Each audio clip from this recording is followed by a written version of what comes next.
bukan hanya sekedar deru mesin kendaraan yang menunggu kereta api lewat, tetapi itu adalah nafas berat kota ini. Saat palang pintu mulai turun, waktu berhenti, tapi polusi justru memuncak. Di antara besi rel dan kemacetan, kita sedang menghirup sesuatu yang berbahaya, berbahaya dari sekedar debu.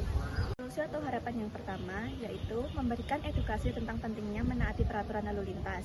Yang kedua, mengadakan gerakan penanaman pohon untuk menyerap emisi gas karbon. Yang ketiga, membangun flyover atau underpass untuk mengurangi kemacetan serta memperketat aturan lalu lintas.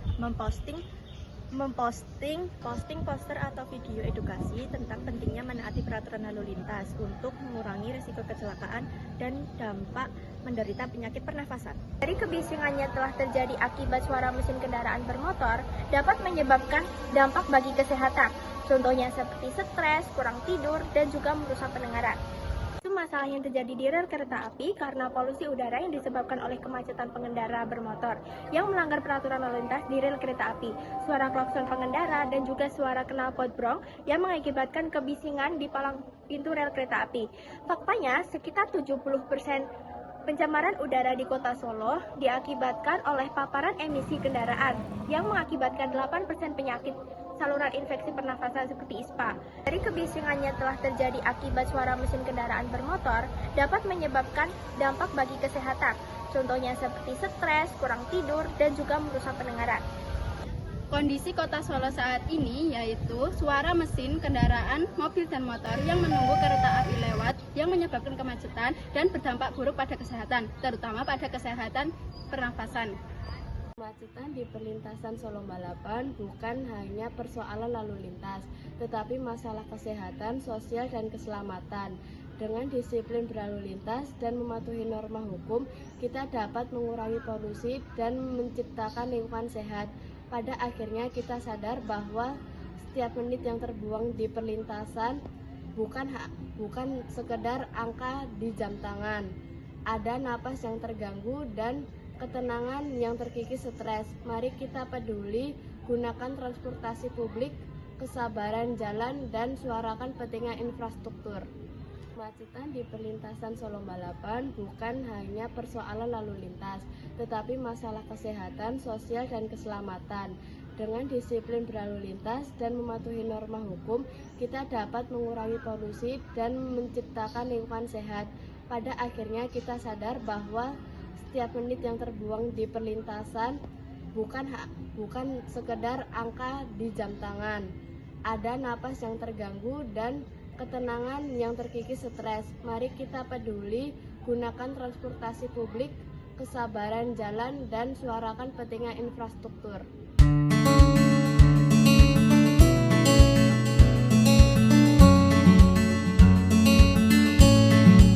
Sebelum kita memulai kegiatan, angka baiknya kita menggunakan masker terlebih dahulu.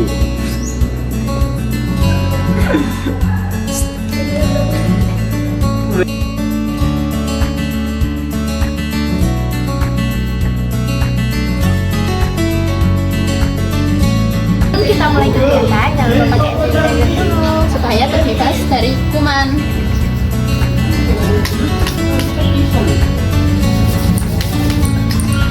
Sebelum kita melakukan kegiatan, mari kita cuci tangan dengan air mengalir yang bersih dan sabun yang bersih.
Tahun demi tahun berlalu, stasiun Solo Balapan bukan sekedar titik temu kereta api, melainkan saksi bisu modernisasi transportasi Jawa Tengah.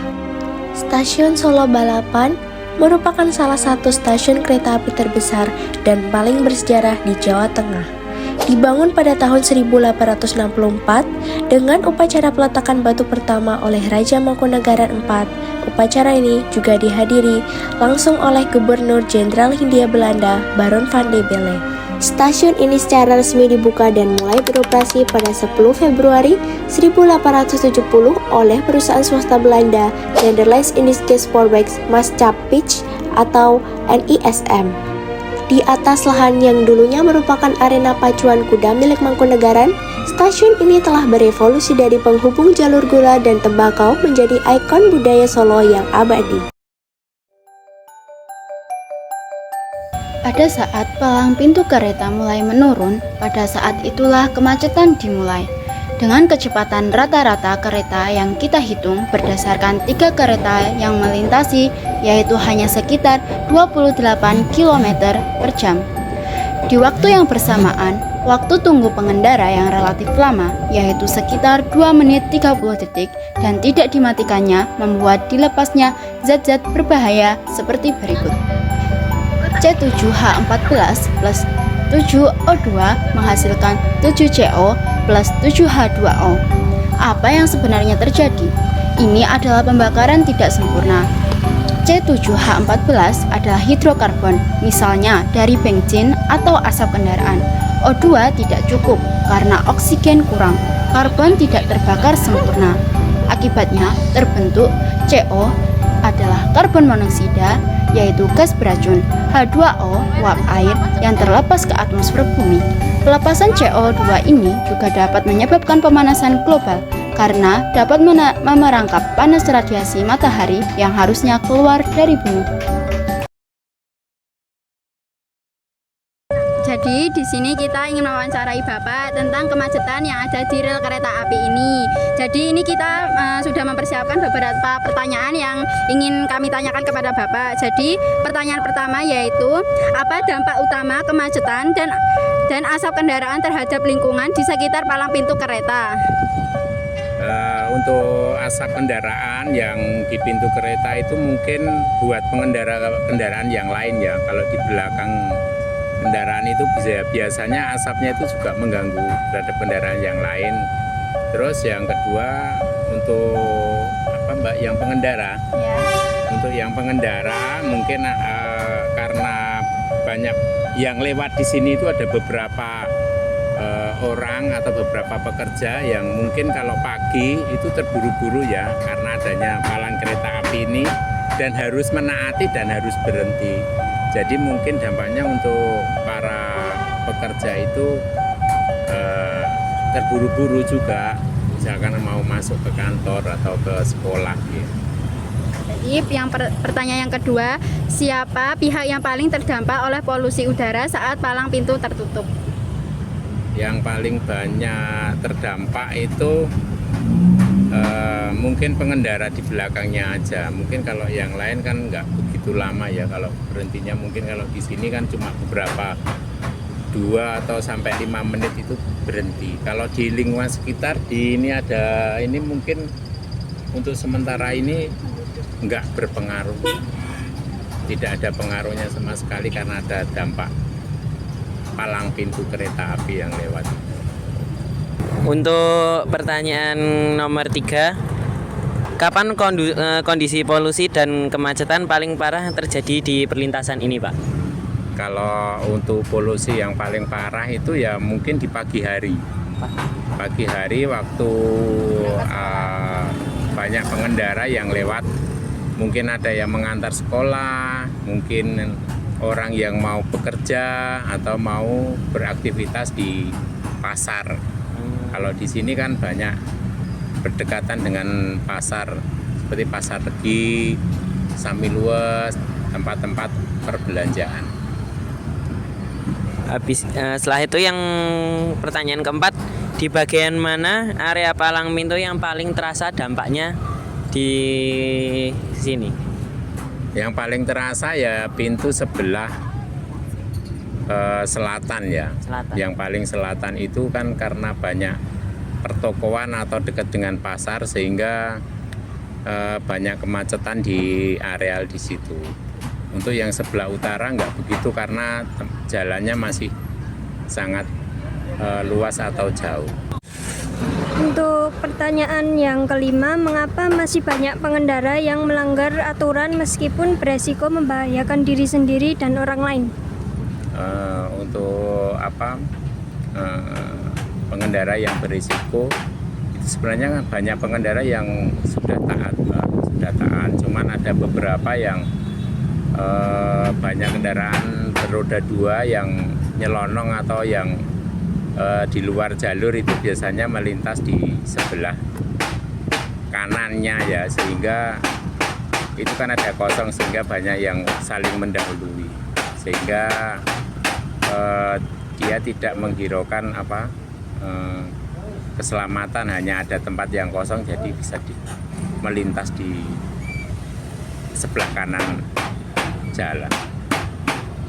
Untuk pertanyaan yang keenam, bagaimana peran penjaga palang dalam mengurangi dampak kemacetan dan meningkatkan kesadaran pengendara? Kalau yang palang kereta mungkin nggak begitu pengendara kan, karena sudah ada tertutup portal kereta api, sehingga untuk mengatur pengendara nggak begitu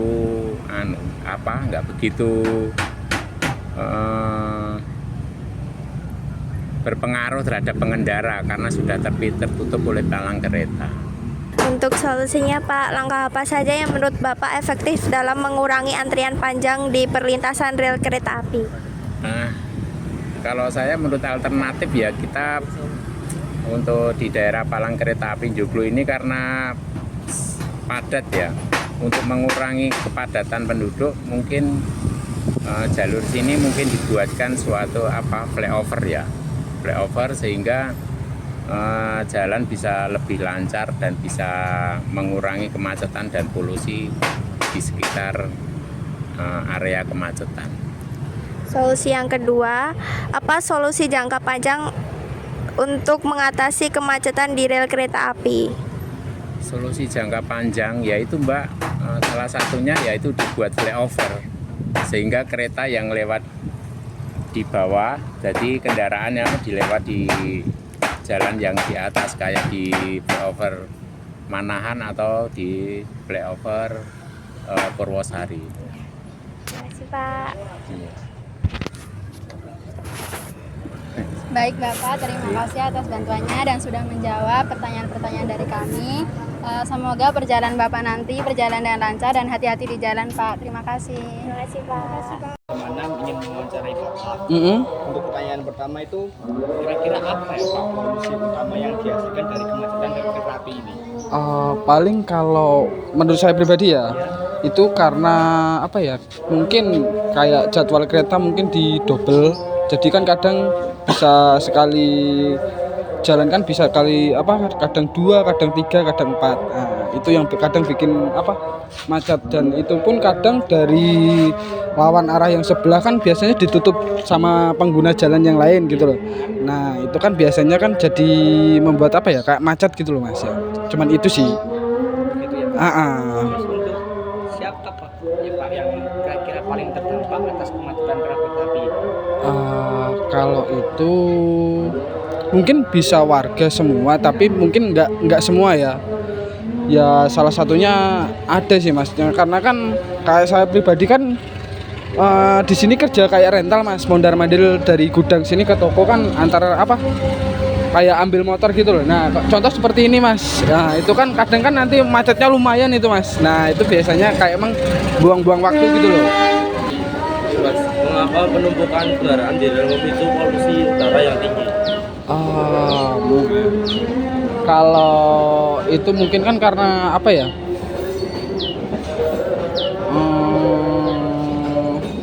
mungkin dikarenakan pengguna kan sangat banyak ya Mas ya, pengguna, jadi kan ya macam-macam kendaraan kan bikin polusi kita nggak nyaman mungkin ya, karena tempatnya juga seperti itu, jadi kurang kurang memadai lah kalau menurut saya.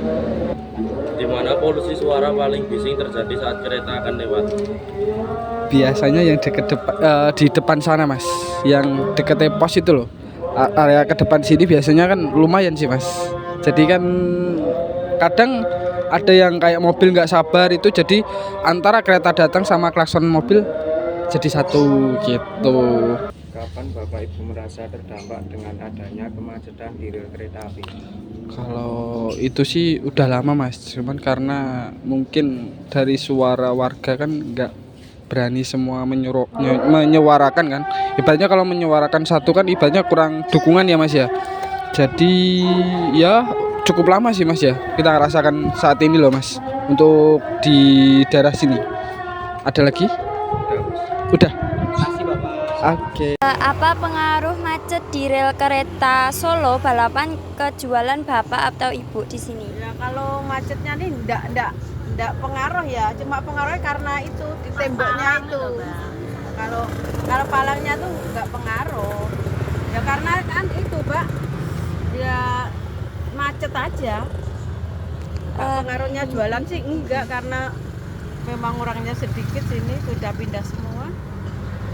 Siapa yang paling kerasa dampaknya kalau rel kereta lagi macet? Ya dampaknya kita kena enggak? Dampaknya kena? Enggak tuh, kita enggak kena. Karena kan kita jualannya cuma sedikit ya. Macetnya enggak kena, cuma ya yang lewat-lewat itu yang mengganggu. Kalau kita jualan enggak keganggu. Ya. Macet di rel kereta ini biasanya terjadi jam berapa, Bu?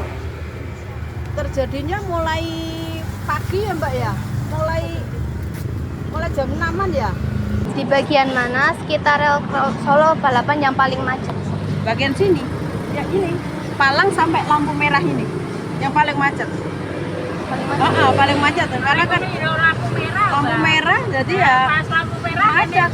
Sana belum maju, udah kereta lagi paling macet. Sana situ paling macet. Kenapa macet di rel kereta bisa bikin pembeli jadi berkurang? Enggak tuh. Enggak berkurang ya, karena macet kita pembeli enggak berkurang. Malah enggak berkurang karena memang sini orangnya sudah sedikit. Soalnya kan banyak yang dipindah, direlokasi.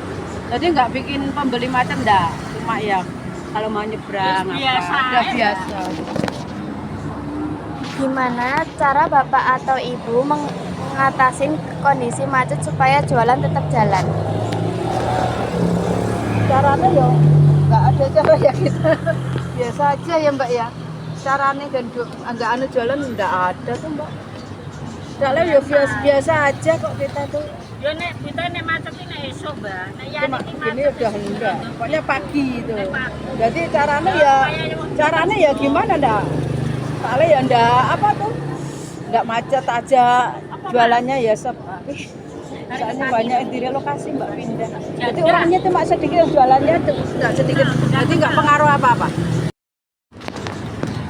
Dari Ibu sendiri solusi biar ini macetnya berkurang itu gimana, Bu?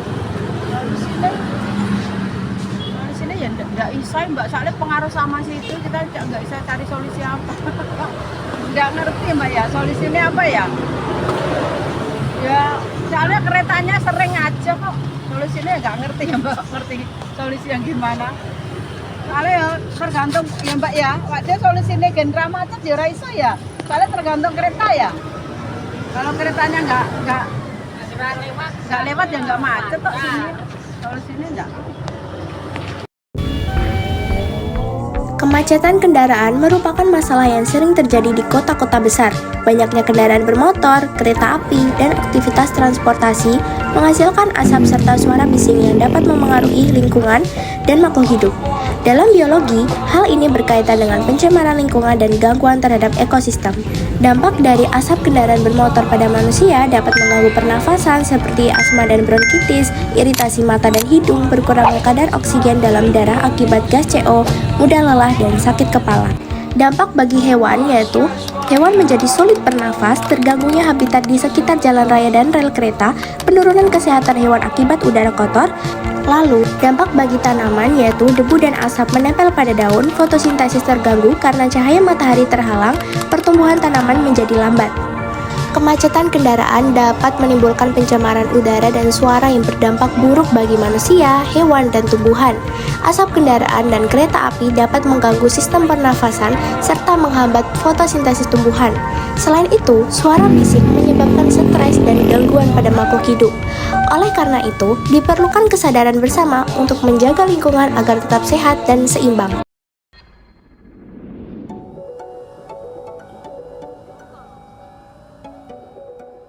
Tuh kan motor is. Ini kan palang pintu kereta api. Nekat juga masih kereta. Mas Egi, ini pelanggaran kecelakaan lalu lintas di kereta api ini banyak sekali terjadi. Namun masih aja banyak yang nekat ya. Ini mana nggak pakai helm pula. Kereta api itu nggak seperti motor ataupun sepeda mobil ya.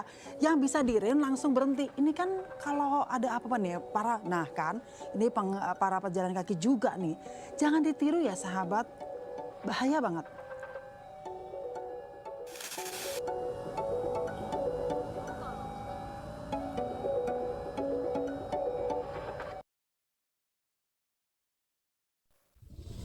Perilaku pengendara motor yang nekat menerobos palang pintu kereta api merupakan tindakan berbahaya dan melanggar aturan lalu lintas karena dapat menyebabkan kecelakaan. Oleh karena itu, pengendara harus disiplin dan mengutamakan keselamatan bersama. Hal ini diatur dalam pasal 114 Undang-Undang Nomor 22 Tahun 2009 yang mewajibkan pengendara berhenti saat sinyal berbunyi dan mendahulukan kereta api. Pelanggar juga dapat dikenai sanksi sesuai pasal 296 Undang-Undang Nomor 22 Tahun 2009 berupa kurungan paling lama 3 bulan atau denda paling banyak Rp750.000.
Kemacetan saat menunggu kereta api dapat menimbulkan dampak ekonomi bagi masyarakat.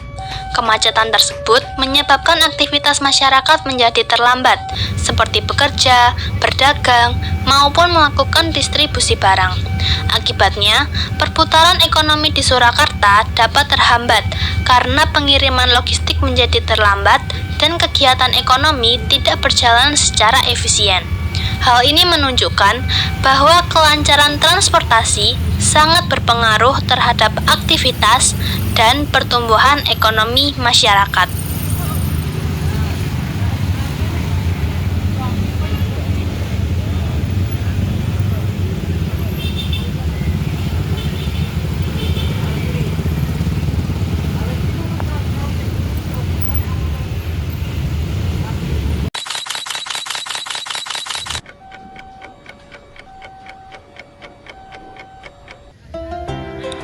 Kegiatan wawancara dan berbagi takjil ini adalah bentuk interaksi sosial asosiatif dan ta'awun atau tolong-menolong umat Islam.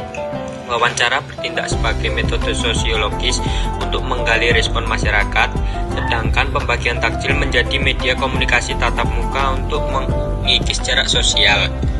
Melalui aksi nyata ini, kelompok berhasil membangun solidaritas sosial, mempererat ukhuwah Islamiyah atau persaudaraan, dan menciptakan integrasi sosial di lingkungan sekitar.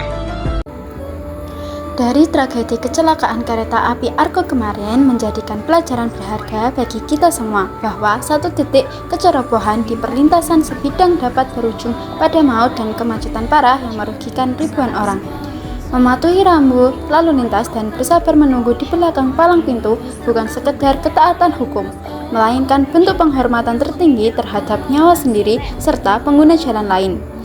Karena kereta api berbobot raksasa tidak akan pernah bisa mengarah mendadak. Berhentilah saling cerobot, turunkan ego, dan ingatlah bahwa keluarga tercinta sedang menanti kepulangan kita dengan utuh di rumah.